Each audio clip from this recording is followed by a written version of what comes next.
Hürmetli vatandaşlar, bugünkü leksiyelerimize başlayımız. Leksiye desede Hacı Rozi, Washington'da sözleyimiz. Bugünkü sağış kemen 19. yıl, 6. ayının 8. günü haftige Şembe. Bir cümle vaziyet doğrusu dikkat kılsak leksiyelerine başlarsan avval, 8. ayının 7. günü YouTube'la söz diken sözü de going. Yes, Şangang'dan başlanıdı. Yani Kompartiyani aldırış Şangang'dan başlanıdı da görsetti. Ben deymen Govingo'ya karma karşı halda Kompartiyani aldırış Allah kaçan silahına tanımladı ki Şinjan'dan bizden telimizdeki müstemlik Uyguristan'dan başlandı. Çünkü Kompartiyası müstemlik Uyguristan'da gobernatörleri arkalı Yegeveleş lagerini tahsis kılgan günden başlapla Kompartiya hakimiyetinin müstemliki Uyguristan'daki hükümranlığı hatime bir işten signalini çeleple kalmasın belki çünkü Kompartiya hakimiyetinin Cungo kurallığı da halak buluşunun signalini çalgan idi. Govingi efendim. Belki sizden sözünüze red kılış hukukum mu yoksa sözde vatsız? Belki Şangang'dan başlanışı Kompartiyanın alak buluşunun Şangang'dan başlanışı bu konkret tedbirlerinin Şangang'da emelileştirilişine bağlı olması gerek. Leksiyelerimizde devamlaştırımız hürmetli vatandaş endeki mavzumunda Xi Jinping Rusya'da Amerika Cumhuriyeti Soğudu sörkelişi doğrusu da toxtalganda Prezident Trump, benim dostum dedi. Mavzulu haber. 6. ayının 8. günü Amerika avazının Xitay Tele programı ilan kılın haber. Bundan başladı. Washington. Del hazır Rusya'da ziyarette buluvatkan Cumhur'un reisi Xi Jinping bundan görsetti. Amerika Koşmuş Ştatlarının prezidenti Trump, benim dostum. Hem de yanımında dedi. Amerika Cumhuriyeti iktisatı birbiriyle çemberçes bağlangan.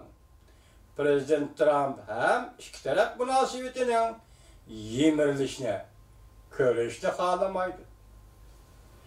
Rusya Prezidenti Vladimir Putin benim kadinas dostum diyen Cumhur'un reisi Xi Jinping Cuma günü Peterburg'da halkara iktisat biri de notok sözlügende Prezident Trump benim dostum dep tilga aldı.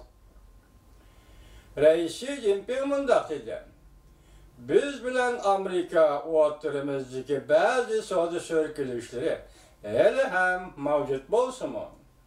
Lekin Amerika ve Cumhur hazır allakaçan senin içinde men mi var, menin içinde sen mi var deydiğen yerde turavatımız. Cumhur bilen Amerika'nın bütünlüğü ayrılıp gitişini men tasavvur kılalmayman. Men bunda oylayman. Undaq ahvalını men körüşünü halamay kalmasdın. Bizden dostumuz Amerika hem körüştü mü halamaydı. Benim dostum Prezident Trump, men oylayman ki, işinimen ki, hem bunda akıbetini, körüşünü halamaydı. Gerçi Amerika çünkü oturusu da sodu sürkülüşü bulavası mı, devamlışı vatsı mı bırak, Prezident Trump, kayta Prezident Trump benim dostum dep atağan idi. Prezident Trump kayta Xi Jinping benim dostum dep atağan idi. Haftanın 5. günü tünügün yani Cuma günü Fransiyada, Normandiyada kurulukka çıkışının 75 yıllığını hatırlaş faaliyetinde Amerika Koşmuş Ştatlarının Prezidenti Trump Fox Haberleri televizyesi muhbirinin ziyaretini kabul kılganda mundaq görset. Ben çokum Cumhur bilen kelişim imzalayım. Ben çokum Cumhur bilen kelişim imzalayman. Prezident Trump ziyaret jarayonida yana mundaq ko'rsatdi. Shunda, men cho'qim Jungo bilan kelishim imzolayman. Mening demoqchi bo'lganim ular, ya'ni Jungo kelishim imzolashni umid qiladi.